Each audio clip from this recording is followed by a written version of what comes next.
The Force Redevelopment House Authority PRHA Board of Commissioner meetings are held on the third Thursday of each month at 5 p.m. All meetings are conducted at PRHA main office, 3116 South Street, Portsmouth, Virginia, 23707, unless otherwise noted. All members of the public are welcome to attend. Call to order. Roll call, Madam Secretary. All right. Commissioner Chapman? Present. Commissioner Harris? Present. Commissioner Lalonde? Here. Commissioner Morgan? Here. Commissioner Roberts? Here. Vice Chair Washington? Here. And Chair Smith. Present. Mr. Lynn, I render you. Okay. Since this is our annual meeting, the first order of business we're going to do is an annual meeting. We're going to have an election for the chair and vice chair. So at this time, the floor is open for nominations for the chairperson. I nominate Davy Smith. I'd like to nominate Dr. Reuben Washington. I think he epitomizes the collaboration that we need to be doing on this board, and also has the vision principles for City Council said, we need to be more friendly with the media and have media work them as a positive aspect, and I think Dr. Washington would represent us well.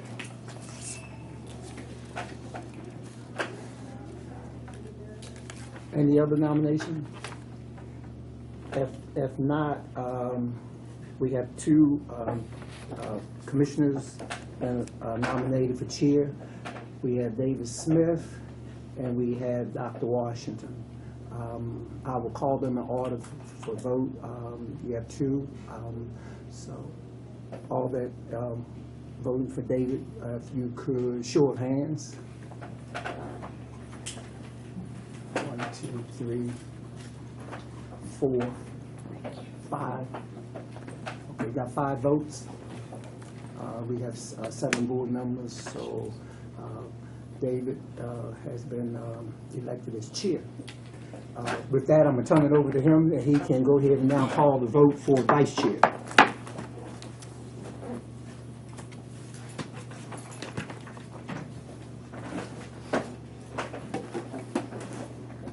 All right. Chairs in need of a motion for vice chair. I make a motion for Bruce Lalonde to serve as vice chair. Any other nominations? I would like to nominate Commissioner Chapman as vice chair. Any other nominations? There being none, you may vote for Commissioner Lalonde by your hands. Okay. And for Commissioner Chapman, you may vote. You can. You can. Okay. Commissioner Chapman has won 4 to 3 against Mr. Lalonde. She'll now be our vice chair. And you can change places with Mr. Chapman and Mr. Dr. Washington.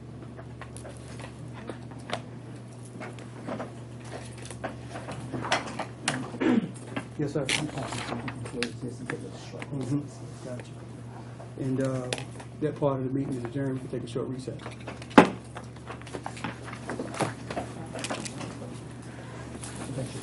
Regular meeting, call to order. Madam Secretary, the roll call. All right. Commissioner Harris? Here. Commissioner Lalonde? Here. Commissioner Morgan? Here. Commissioner Roberts? Here. Commissioner Washington? Here. Vice Chair Chapman? Present. And Chair Smith. Present. Commissioner, before you have the approval of Commissioner minutes from August 16, 2018, meeting minutes.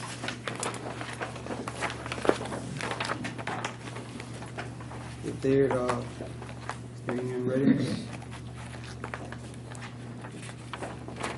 I'll move approval. Second.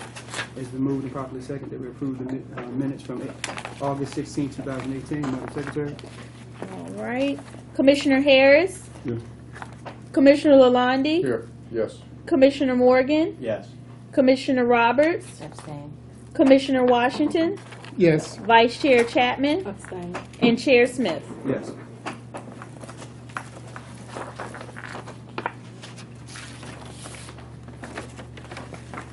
Next order of business, old business.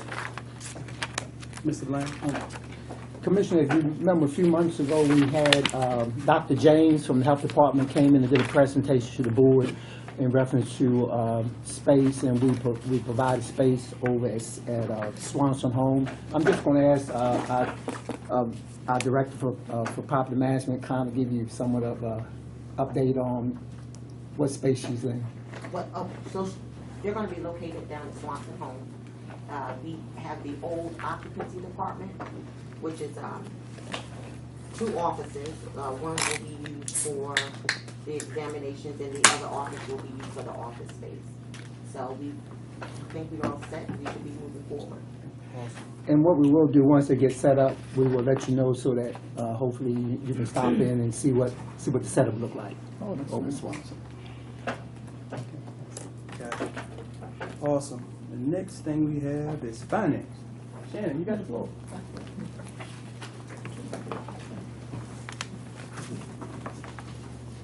Good evening.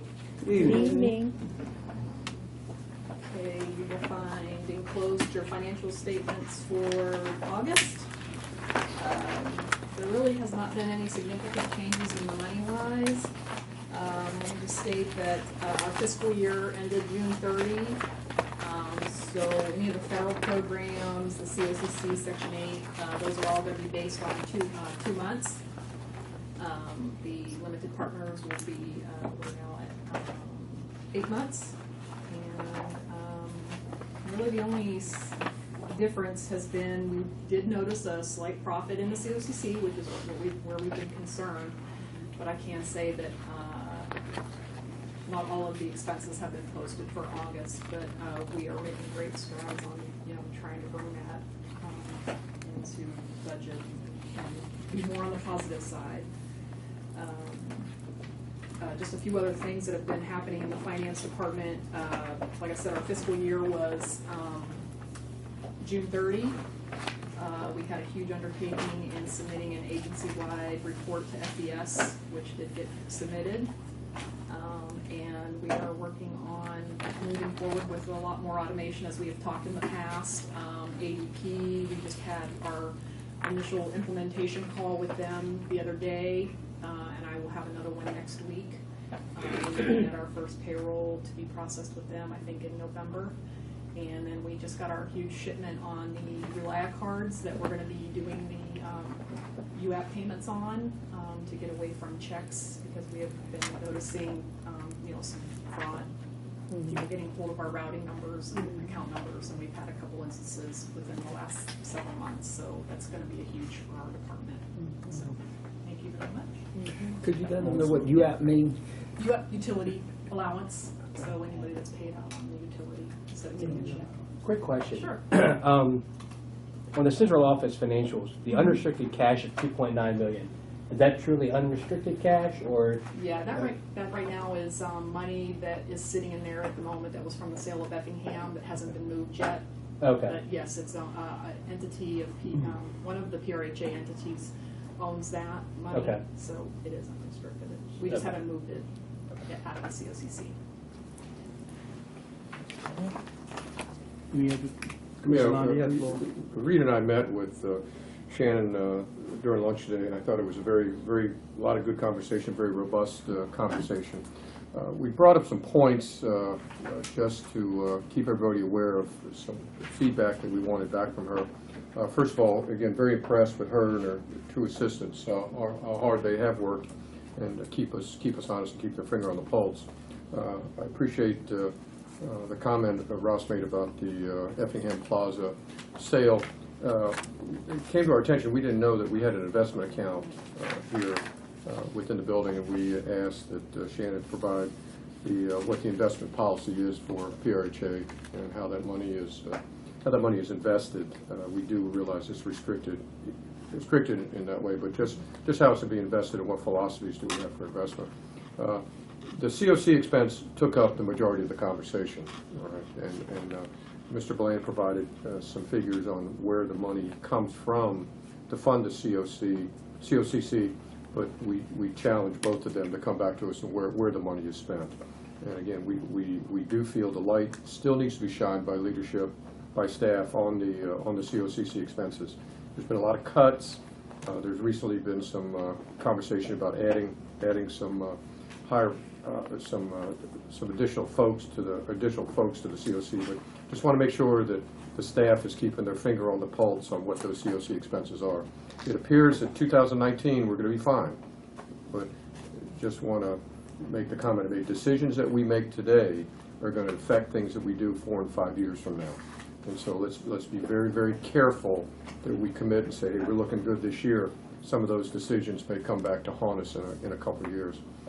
There was some discussion about some arrangements that PRHA has made over the years when it comes to bonds, interest financing, mortgages. So we've asked for some more information on the bond payable at Phoebus, on the financial arrangements for this building, and also for the interest agreement on Westbury Homes. All right. So there's I'd like to see what those arrangements are financially, particularly for Phoebus, since that bond was negotiated in 2010, to see if there's some way we can drive down the cost. The other one is we again challenged, and I know at the news conference the question was asked about the cost for Hamilton and what the mold remediation is going to be. That number is still not known yet. We were asked that question, but I don't know, and I know, Shannon, I apologize if you said it. I don't know if we have a firm agreement with the contractor that they are going to pick up those costs. I know there's been talk that they would do it. I haven't seen anything that's negotiated there. I just don't want something to come back to us, and if there's any costs there, what is the responsibility of PRHA, what the responsibility of the contractor is, so the Hamilton cost. Ed Bruce, may I speak to that in particular? I know the guy, Mr. Chair. Yes, sir, go ahead.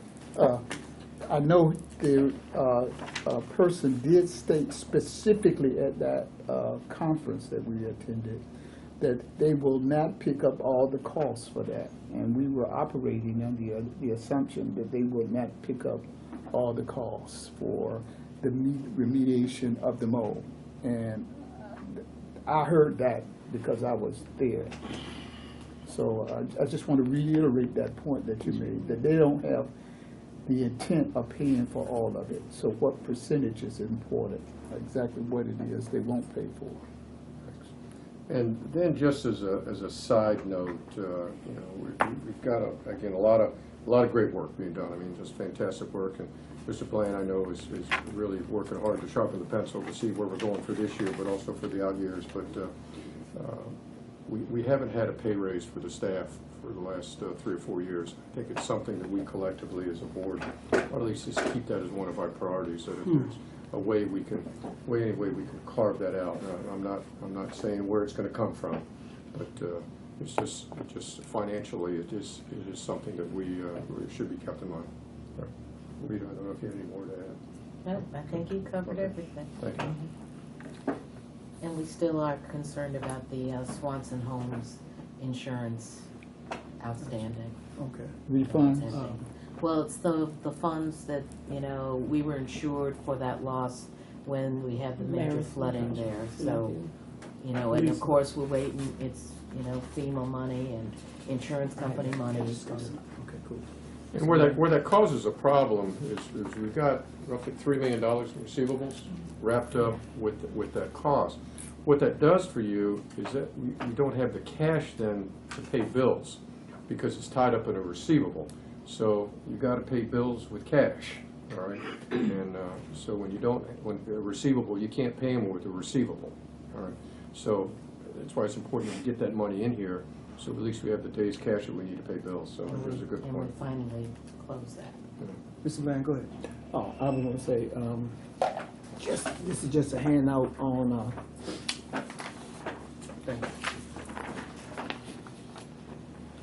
Where we are with Swanson, and I'm going to ask Elisa, she can to give the update because she's been working with the FEMA and with the insurance company since the beginning of this process.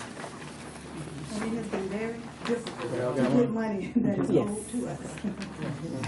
So We're still working to get the funds. You'll see that, we're in the hole about 3.2 million. You'll see what we received from Allstate, and then you'll receive what we received from VDM. So we're still quite in the hole a bit.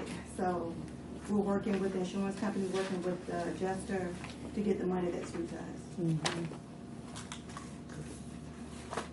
Now, keep in mind when you look at this, there's some money we're not going to get back. For example, the hotel costs of $335,000, that will not come back to us. Nor the moving expense of the $42,000 that we paid to move the folks, that will not come back.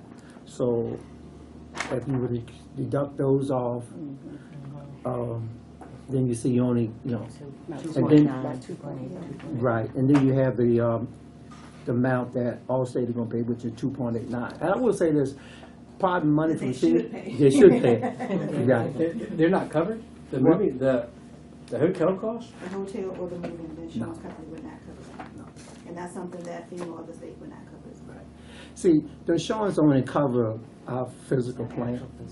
Are there different coverages that, I mean, I've seen it in other instances where that might be something to explore going forward, is to add a rider to a policy that would cover some of these, because it's ridiculous that they wouldn't be covered. There is that thing called special circumstances that sometimes if you don't ask, you don't get. So, Right. Yeah. Oh, I've asked. Yeah. I have definitely asked, and we have a public adjuster working with us as well. They have asked, so they're actually been fighting the battle for us. Oh, It's great. been so difficult to get, And right. Another thing too, there's no timeline on maybe when the money comes from FEMA. You just had those two major hurricanes. I mean, that major hurricane in North Carolina and Florida. Yeah. So, it's hard to predict when we will get money back from FEMA. I'm expecting about another 650,000. Yeah. But we'll keep you informed. Any other things, Commissioner? Comments? I wanted to go back to something Bruce had mentioned earlier about the COTC costs. Where are we looking to go as far as cuts? How much more are we looking projectedly as far as cutting costs for the COCC? And it may be more of a human resource question more so than a finance question. Yeah. Well, I can talk a little bit, but this is basically. I had these handouts for the day too, because I sent you copies of what we did. If you look at the history as the end of June of 2017, where we are in the COCC, what the salary was at that particular time, and then if you look at the data as of June the 30th, 2018, you see there was a decrease. Right. And then we're projecting June the 30th by. In this fiscal year that we're in now, which is July 1 of this year to June the 30th, we were down. We're going from, you might say, 1.2 million down to 897,000 in the COCC and salary, and then in the maintenance field, you see the decrease there. In July of 2017, it was 114 employees at the agency, and now we're down to 82. We're still looking at ways to get everything in line. And I mean, I will say that, and I can do this now if you want me to kind of give you some idea, or I can do it presentation to give you some idea where the money is coming from that's coming into the COCC. And I guess because my question is are all of the cuts coming from salaries? That's what. That's the only thing I see here. No, because what we're going to do also is in the next 30 days we're going to give you also an update on our other expenses, because we have saved money there. So we know what we spent in other expenses at the end of 2017. So and we know what we are and we can give you a projection what we'll be spending in expenses outside of salaries for this fiscal year, just to give us an idea. And what's going to happen is we just start our fiscal year July 1, so July, August, September. Around October, November, we have 3 months of data, and we can use that 3 months of data to do some projection for the 12 months going into to June the 30th of 2019. Yeah, to give you a better idea.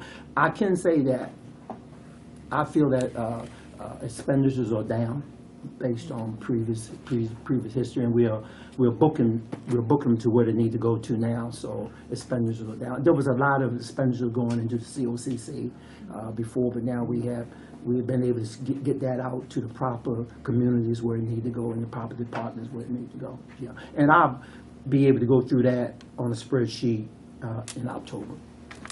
Commissioner Londa? Yeah, this is a very, that was a great question, and I think it's one that requires as much due diligence and time that Mr. Bland needs to give us that response. There's just been a lot of speculation floating around this building of what's happening, what's not happening, who's being cut, who's being added. And it's time to memorialize all that so we know as a group if it impacts the budget, if it impacts the future of this organization. Not only do we need to have some, obviously there's always going to be uncertainty when it comes to revenues, but as much certainty as possible about where the revenues are coming for the next 3 years, all right? Because as I said, decisions that we make today are going to impact what happens in the next couple of years. The same thing with expenses. I would challenge Mr. Bland that this organization is changing. We're going to go from predominantly public housing to RAD demonstration. I don't know how that's going to change the organization. In my opinion, it should change the organization, because the way you did business yesterday, even probably the way we're doing business today, is not the way we're going to do business tomorrow. So I'd rather, in my opinion, take the time, Mr. Bland, all right? Give us not only the financial impacts, but also what the impact is going to be to the organization, because I think it's we just did that survey of the employees. There's a lot of uncertainty in the building there of what's happening. Is my job going to be here? Is my job not going to be here? Well, I think it's time to answer that question for them so we can move on and start focusing on what we're doing with Swanson and what we're doing with all the rest of the properties we have. So 30 days, if you think that's enough, Mr. Bland, I think you've got a lot of work to do, not only with the finance, but also the organizational structure, right? And we'll support you till the cows come home, because it's your staff, and we just want to make sure the work gets done. But the movement to RAD is going to change how this building operates, and I think we need to know how financially it's going to impact the COCC expenses. Ross, Dan. One quick comment. My understanding when we started doing the RAD conversions was that by doing so, this would remove a lot of the uncertainty over our budgets going forward. So I think the real question is really, because I understand that the majority of the rest of the properties that we have will be moving to RAD in the near future. So it would appear that a lot of that central office cost and so forth should be passed on to those various partnerships. And so while maybe the overall financial picture will change, to me, my understanding was when we started that process, it would be getting better, because we could now pass those costs onto the properties themselves, because now our revenue stream is set. There should be no fluctuation on those properties. So anyway, I just make that quick comment. Go ahead, Commissioner Washington. I agree with you, but I think I also heard that we're learning what's the cost, the money that is coming in, but over the last year, we haven't had effective control of our expenses. I think that's kind of where we are right now, so that when we get to the RAD, we will have a better sense of how much control we will have over the cost. Well, Dale 1, I believe, is the first property, is it not, that converted? Success. Yes. And I know Phase 1 just finished, and Phase 2 is ongoing. So simultaneously, as we look at what we're getting in, a picture of what we are spending out will help better clarify what the future will look like, and we don't have that picture. We haven't seen both sides of it. This is one Yeah. side of it. And that's what I'm. Just for my been clarification, working that's what on. I'm trying to say. Commissioner And the financial statements that were just presented show that Dale One is showing, you know, strong revenues month over month over month. It's just gonna take us time to Right. make the transition. That's right. So we're learning as we go along Right. and understanding the impacts of these changes and also the impact on COCC and how those funds are allocated. And it's all getting better. So we just need to keep going. That's it, learning, growing, and changing, that's right. Okay. Our next order of business, procurement, no business, housing, no business, development.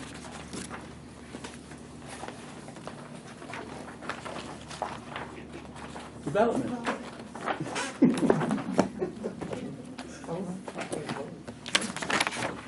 Hold on, let me see. Okay.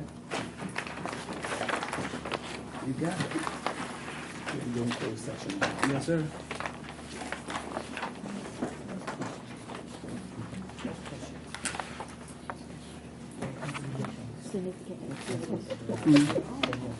Before that, significant activities. Before we go to that, we'll go to reports real quick. August significant activities, Mr. Bland. Okay, Commissioner, in your package was the August report, significant activity report. You have any questions regarding that report that was in your board package? I know that you may not have ample enough time to look at it because normally board packages go out on a Friday, and because of the bad weather, you know, we didn't get them out until Monday or Tuesday to you. And if you want to, we can bring this report back to you at the October board meeting. It'll give you ample enough time to read it since, you know, we was on a short time because of the 3 days we was out because of the weather. So I can go ahead and table this report, and we can have the August one along with the September one at the October board meeting. Give you more time to read, to look at it.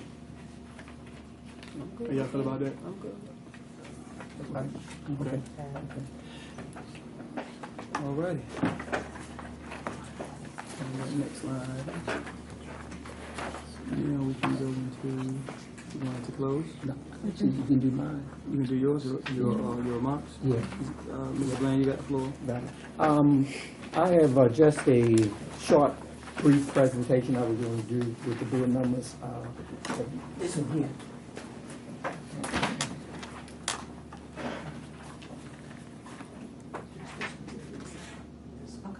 This is, we were talking roughly in reference to where the money comes from. They come in the COCC.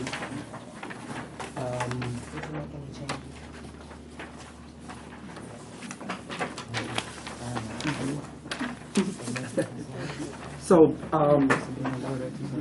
what you have here is, for example, this will kind of tell you where the money comes from. They come in the COCC. We have our communities. We have Lincoln. We have Seaboard 1 and 2, Swanson, Westbury, Cottage, Westbury Hollow, Westbury Pine. And we get certain fees for those. These are public housing communities at this point. Okay. We get management fees. And management fee for every occupied unit, we get $64.40 a month for every occupied unit. And then we have bookkeeping fees we get for those units, which is $7.50 for every occupied unit. And then HUD give out what's called an asset management fee, which is $10 whether the unit is occupied or not. So for every unit we have on the public housing side, we get $10. And then we have a column that we wasn't using before, which is called information technology, IT. HUD allow the maximum is $4 per unit. I got $3.70 because we are not 100% giving 100% subsidy. So that's that proration, which is $3.70. So those are the columns. You might say, well, money comes from public housing, and then we have our other one, which is assisted housing. You might say like the Dale Homes, the Hamilton Place, Hope Village, Kingsware, and Feeders.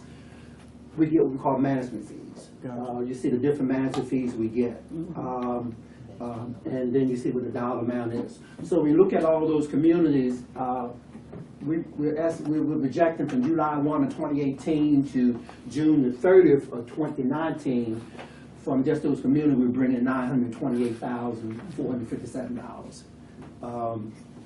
And then the column down in the lower left-hand corner that you have anticipated funds paid to COCC from other pots of money. We get what we call capital funds.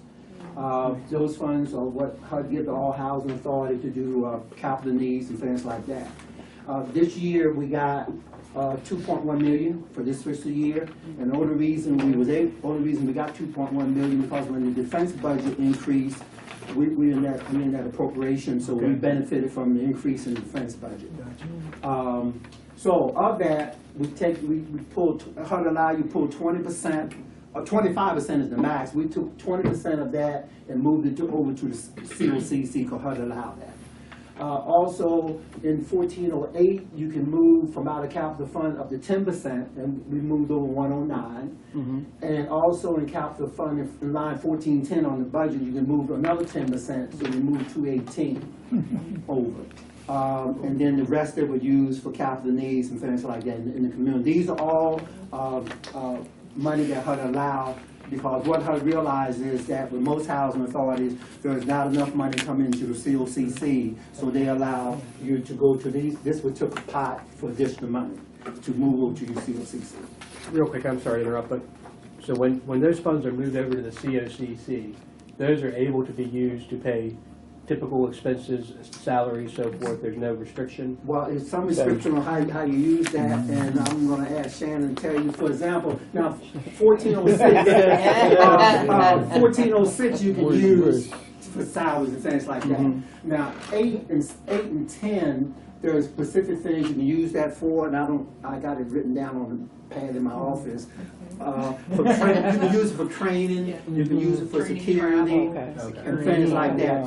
So 8 and 10, you're really restricted on what you can use those two pots for. The 6, you're okay, you're just moving that over to offset some of your costs in the COCC. Now, our housing choice voucher program, which used to be called Section 8, that program is self-sufficient. The housing choice program is probably the meat and potato of every housing authority in the United States, to be honest. That program generates money. They're self-sufficient. That staff that's over, and although we say they're in the COCC, but they support themselves because for every voucher that leases up, we get extra $1. So all of it, they have enough money coming out of the housing choice program to cover all of their salaries and expenses on the Section 8 program. And then along with that, because they generate money, HUD allow a housing authority to get management fees from Section 8. So because of that, that's where that $405,000 comes from, is from Section 8, although they still have a little bit of surplus money left. But that's one of the engines of probably 99% of housing authorities in the country. And that's unrestricted funds? Well, when it comes to COCC, we use it for whatever we need to use it for within the COCC. Right. Now, also, we have a lease with Tidewater Community College, and we get $88,000 a year from property released to them at 340 High Street, and so that we have that pot to come in. Can you break that down for them? What's that? What comes in? How that works? TCC. Oh, TCC is the bill. There's 130 comes in. And the city gets 40-some thousand of that because when we purchased that building, it was community development money. I think we used a part of, so we share that cost. Yeah, things like that. And then we have a cell tower on a piece of our land out by Dale Home, so we get rent from that, which is a little more than 20-some thousand. And then we have the development fees. As you mentioned, Dale 1, when that was developed, we were doing our last draw for the development fee on Dale 1, which is $245,000. and that'll go away in this budget year. And then we have Dale 2, we're expecting to get $136,000 in development fee on Dale 2 within this fiscal year between now and June. And then we have Hope Village, which is the last development fee draw. We'll pick up $85,000 there. And then we have Kroger's, which will give them a new market tax credit. We'll get $30,000 there, and then next year get another $25,000, and that would end the new market tax credit with Kroger's. So, as I said to two of the commissioners today, that our goal is to try to make this budget, to balance the budget in the COCC with what we call permanent money we know coming in, because we know that development fees are one-time money, and it's gone, it's gone. Gotcha. We know that these fees here are permanent. Gotcha. We know that Section 8 is going to be permanent. That's going to be permanent, and things like that. So that's what we're working with Shannon and staff too hard. We realize we got a lot of work to do to bring in, because Bruce was right in what he's saying. We don't want to set the agency in another position with 5 years down the road from now back into another. We don't have money to do what we need to do. But I wanted, because I thought it was very important, you as board members knew where the money was coming from. Well, I think it speaks well that, Yes. I think based on the estimated expenses of $890 or $900,000, that's fully covered by the fees we know are coming in there. And so the rest of the money's can be put in the coffers and held for a rainy day. Because we really want to build a reserve in the COCC. And what we will do is, we will, in the next 30, 45 days most, we will be able to do a spreadsheet like this to show you what the expenses are and things like that. And that's very, very important to you as board members. And I've been accustomed to doing this, with other boards I work with. That is very important. But sometimes board members, you hear where money is coming in, but you don't know where it's coming from. So this is telling you where the money is coming from. It's coming in. I'd like to. Yes, ma'am. Go ahead. I'd like to contribute to this. Although this is under that number, the 897 is less than the amount coming in from the yearly fees. This is only salaries. It doesn't include benefits and other administrative expenses and stuff. So you're right. We just We have to other keep areas That's to work on. exactly. That's what I was. Because the actual expenses for COC are sitting about 2.4, 2.6 million total. They were in the past. Right now, we've projected close to 1.8. Okay. 1.7, 1.8 through the end of 19. That's if we stay the way we are right at the moment. No adding, no nothing. No raises, no nothing. So based on 900,000, does that give us a deficit of $1 million or a surplus of $1 million? Well, no, because you want to take into account some of those other fees on the side, like Yeah, you said, this Section one 8 is like 400,000. That's almost 2.7 million when you add these two together. Yeah. But the numbers up at the top are more firm and more permanent than the numbers over in the corner. Those Right. will fluctuate a little more, except for the HCV money, which is pretty steady. Yeah, the good thing, every time we get additional vouchers, Then we that got a little more money will coming from the housing It'll go choice up a voucher little. program. Right. Yeah, that's the good thing. And what I will do too is I'm gonna do a spreadsheet to show you by grabbing the units. What's the difference between grabbing the units financial wise as well as keeping them public housing? Because I will say there have been some housing authority when they ran the numbers, they looked at it and said financial doesn't work for them. So I'm gonna run those two comparisons for you so that you can see that too. Because I think it's very important. I want to put everything on paper so that you can see it. And this is just the start of additional paper you're gonna get, to what's going on. Because it's very important. This way, when you're looking at voting on your budget, you know what you're voting on. Yeah. You know what you're saying. Yeah, we're approving whatever. Whatever. Yeah. I want to commend you and staff on job well done, Mr. Lane. Keep up the great work. Okay, and I want to Thank you, board members, for what you do, finance. Thank you so much, everybody. And let me just say this too. I want to give thanks to the staff sitting over here because they've been involved in the input too. And we are conscious, the staff, and we're conscious. We know that we have to tighten up, make sure that we're going to be financially strong, and we realize that everybody's going to have to do more. Yes, sir. all of us, including me, gonna have to do more. Maybe I may have to do the job of 2 people instead of 1 to make it work. You know. But we are committed to making it work so that you as board members, when you look at our finances, you'll feel comfortable with what we have and what we're doing. Any questions? We recently had the episode of the emergency storm, and I can't help but think that if that had happened, how these things, I mean, it's only a current event, how these things would impact our resources. So and I think it's, as we think about future projections, we know it's going to storm in Virginia, and we know we're in a flood environment. So those are the kinds of things that concern me and in budgets and projections. So I think it's twice as important that we know what's available and what's not available. And this conversation is very timely in lieu of current events. And I can't overemphasize how important it is for us to be in the know, because we didn't know before the storm what we know now.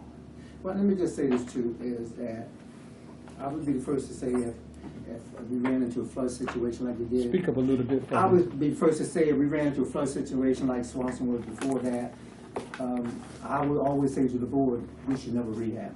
We can get relocation vouchers, we can close it down. Because, you know, because all you're doing is putting money back into something that with no guarantee may not flood again. So I would say if it happened again, my recommendation to the board would be to ask for relocation vouchers for all those families that live in those communities, and not look at rehabbing those units. And I would, and just because of what you just said, I double emphasize the knowledge that we received tonight in terms of being able to make those kinds of decisions. So these things are extremely important to us as board members. And so I really thank you on a personal and a professional level, because I went into this situation with a different mindset, and tonight I'm a lot clearer about what the future holds. Thank you for that. Any further questions? I just have a question. I mean, so with the, I mean, because, you know, PRHA owns some properties and the city owns some properties, and, you know, I would be in favor of, you know, demolition Swanson if it was to flood again as well. But would that be a rebuildable site, or would that be something that you would be looking to get rid of? I mean, you know, would that go on the list that the city would have to? I mean, you know. I would say to you, just speaking for Ed Bland, you know, I can't speak for you as board members. I would never recommend building back on a site that have gotten flooded, because there are no guarantee it will not happen again. That's right. That's the reason why I heard provide what's called relocation vouchers. With that voucher, that tenant got more choices. They can either stay in Portsmouth, they can go anywhere in the United States, and 2 territories also, going in Puerto Rico with that voucher. And families love those vouchers because they give them more flexibility. Yeah, and that's the reason why I heard always say that that's a perfect relocation voucher, because they know that from time to time housing authority is going to run in situations where it's like that.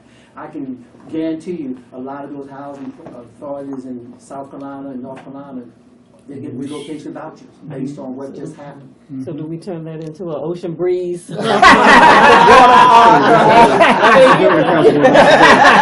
mean, you got to develop economic development somewhere.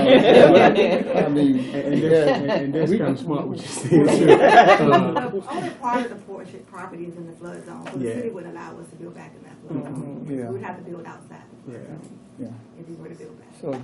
So again, I emphasize that this is really important, because we count on, we're saying we got dollars, but circumstances could come where the dollars we think we have will suddenly disappear, but not because we know what we're going to do there. Okay. And just to add to that, Councilwoman, and you remember this when you was on EDA, how we did Breed and how we did that building because of flooding. Right. What would happen a lot of times with those properties like that, you got to build down to come up because of the flooding issues. And it's just an idea, and that's how Breeding built that building down there, because it's like the same. It can flood real bad down there, so they made them like, it's some way they build. You dig down to come up because of the flooding. So if we did do that again, we'd probably, sell it, let somebody else do it, but they would have to do it that way. That's my concern. You're probably like, you can go do it. You want to? We ain't gonna do it. You can do it. Yeah. Take the land. Go ahead. You can't afford it. Yes, ma'am. Go ahead. And I wanted to ask one more question. As far as the relocation expenses, if we ran into that again, what part of money does that come out of? You would have to use whatever, I mean, for the vouchers? Right. If they got vouchers? Right. HUD would provide the relocation vouchers, and we would have to use our money to pay relocation costs for relocating the family. And HUD they have a chart that based on the number of bedrooms, what the relocation cost is per, for a 1-bedroom, for a 2-bedroom, for a 3-bedroom, for a 4-bedroom. Yeah. I'm talking about for the flooding, so if they get flooded, I'm saying, where does that money to house the individuals? A lot of it comes So that does from come from out of us. Correct. Yeah, so Come out of reserves. out of reserves, Right. okay, Yeah. out of reserves, Yeah. gotcha. That's what I was- If there are reserves. Yeah. Right. Right. That's See, why that's we're the, working at that's, Raymond James. yeah, this is, Oh, okay. this is why this conversation is strategic, because we do not necessarily, before tonight, we didn't have any, Well, we did. where, We did. there may have been, Right. but I'm And just that's saying, wiped it We out. weren't aware of Right. it. no, but They were there. it would, prior to tonight's meeting, my knowledge about how much reserve we had, we didn't know how much, but prior to this meeting, also, we had an emergency situation that we had to potentially address, so Well, it's I can really answer that important. question. From the last flood, we had enough, all that $3 million we paid came out of the.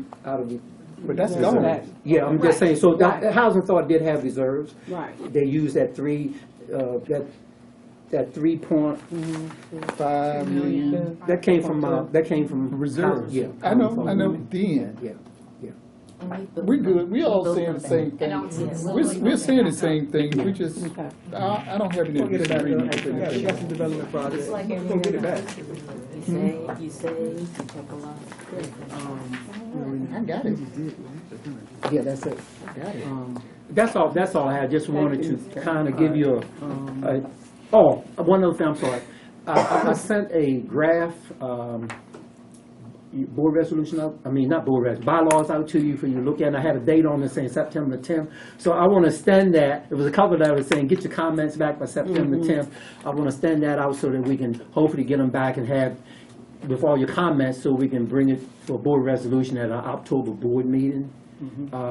So if you can kind of go through it, mark it up, and it's just a draft, it's nothing in concrete.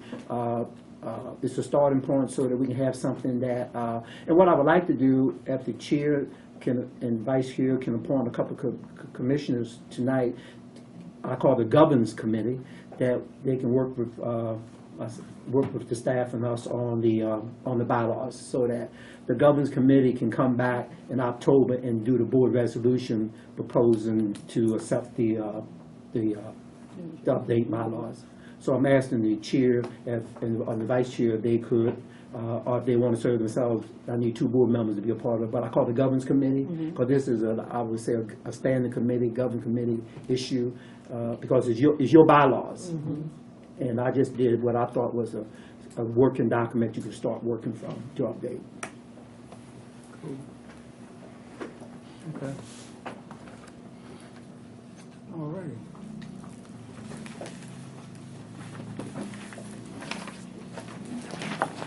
You ask me to do that now, or you want to come back with that? Okay. All right, our next item we have, you did your comments, Mr. Bland. Commissioners, y'all have any comments? Agenda 9, Agenda 9. Been doing it the whole time anyway.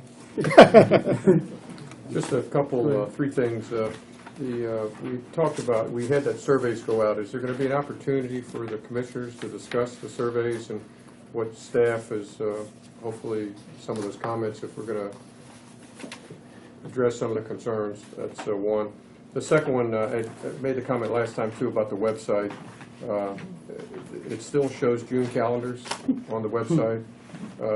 It shows a youth services registration summer camp for 2017, and then Brian Donahue's name is still all over the place. So it's the only thing that we have that people, if they care to look at what PRHA does. So I asked it a little bit more focus on it. And then the last one, we had that news conference there at Hamilton, and there was a couple questions asked about timeline and cost. Have we addressed all the tenants' questions that they had about timeline, cost, when's their whatever questions they had? What I've been doing is, in fact, I met with the tenants last night. I've been meeting the tenants once a month. And they have started exterior work out there, and I told them that before interior work, it would start probably the next 60 to 90 days, and they understand that. But what I've been doing personally myself is meeting with the tenants at 6 o'clock, the third Wednesday of every month. I told them come to the date that was good for them, and I would be available. And so they are very comfortable with what we are doing at this point by meeting with them. We address any of their concerns. But since you brought up that, I can have Dolores to kind of tell us where we are with it. I know we put out a RFP, waiting for some quotes to come back in. No, we haven't received the solicitation package. Yeah, From the Drawings contract, come back from TAM. from the architect. yeah, waiting for the drawings to come back. Once the drawings come back, then we will be putting it out and stuff like that. Yeah. So hopefully, we hope the drawings will be coming in very soon, and then we can go ahead and put it out for bid to get so we get contractors to start the work. Yeah, because we can't sole source it. We have to put it out. Yeah.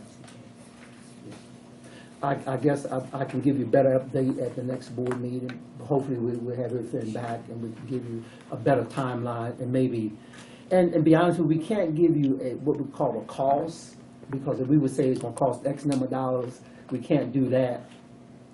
That would be in violation of, you want to tell them? It'll be, because we can't put out, especially public, what we anticipate our cost estimate to be.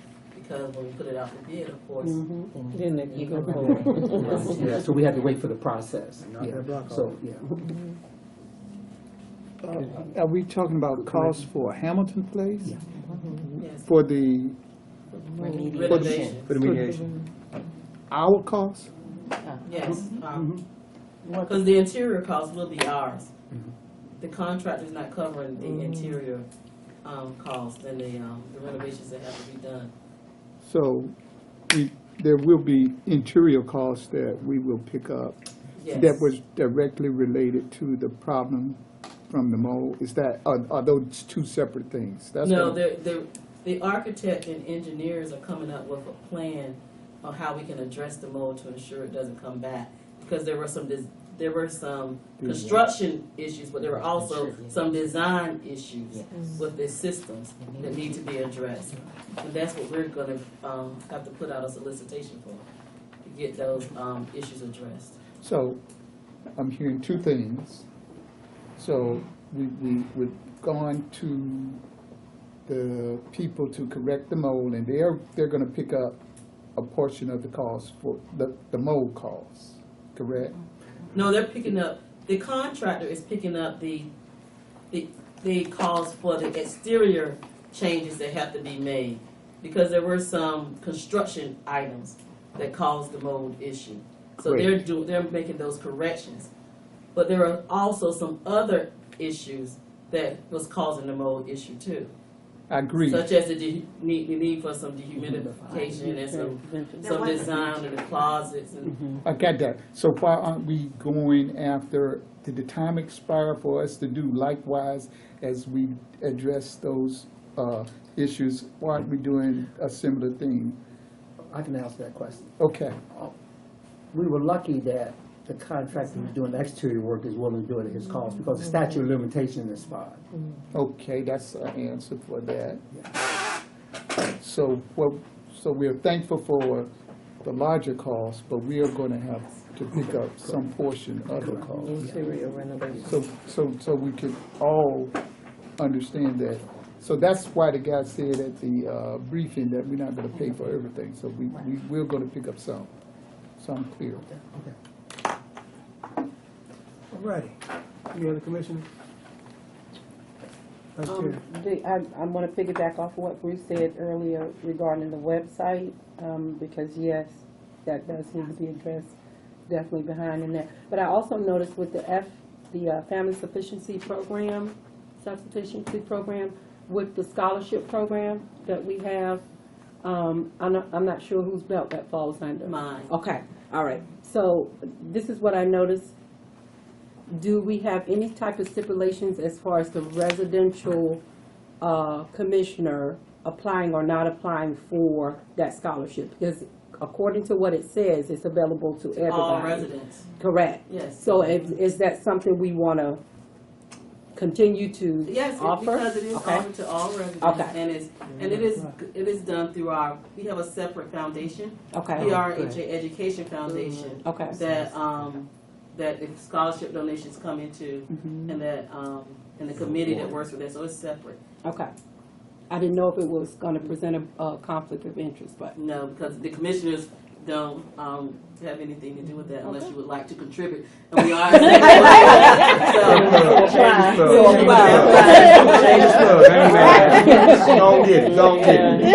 Don't get it. I can breathe now. Thank you. Yeah. All right. Thank you. All right. Any other commissioners?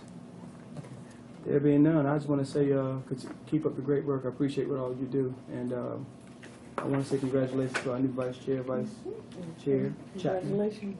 And I look forward to a great rest of 2018 and a great 2019.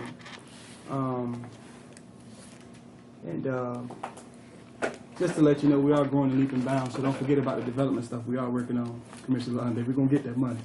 You think I forgot, but we're going to get that money. And we're going to make some things happen, y'all. We're doing a lot of great work, and I commend Mr. Bland and the staff. Thank you.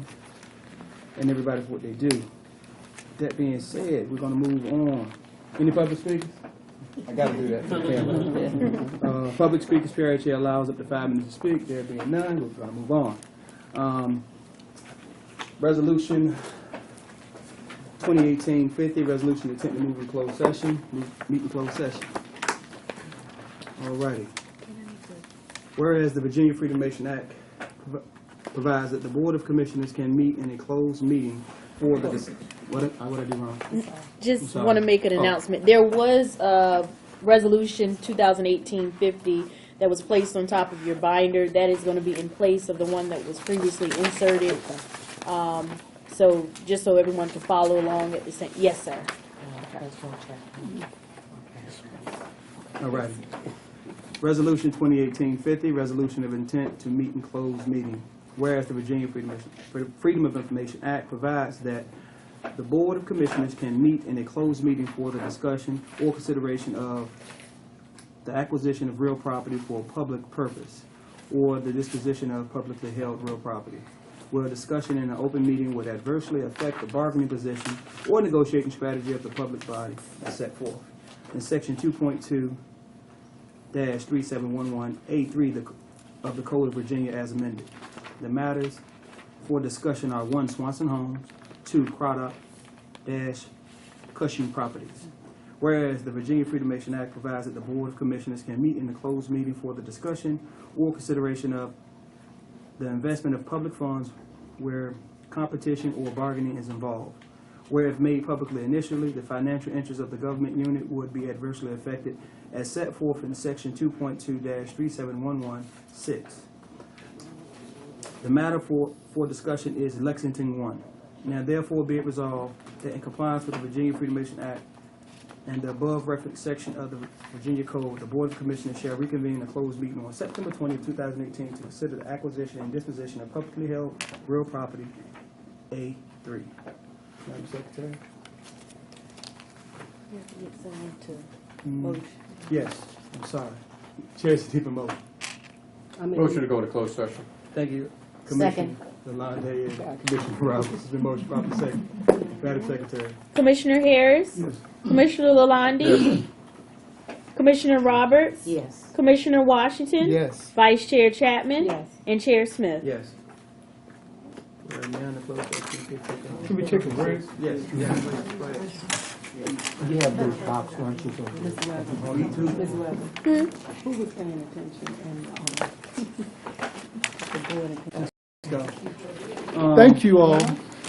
Resolution 2018-51, resolution of certification of the closed meeting September 20th, 2018, pursuant to section 2.2-3712 of the Code of Virginia, 1950 as amended. Whereas the Board of Commissioners of the Portsmouth Redevelopment Housing Authority has convened a closed meeting on this date pursuant to affirmative recorded vote in accordance with the provisions of the Freedom of Information Act. And whereas section 2.2-37 of the Code of Virginia requires a certification by this board that such closed meeting was conducted in conformity with Virginia law. And therefore be it resolved that the Board of Commissioners hereby certifies that, to the best of each member's knowledge, 1, only public business matters lawfully exempted from the open meeting requirements of Virginia law, and 2, only such public business matters as were identified in the motion convening the closed meeting were heard, discussed, or considered by the Board of Commissioners in the closed meeting. Chair, need a motion to go back in open session. I move that we return to open session. Second. Motion properly second, Madam Secretary. All right, Commissioner Harris? Yes. Commissioner Roberts? Yes. Commissioner Washington? Yes. Vice Chair Chapman? Yes. And Chair Smith? Yes.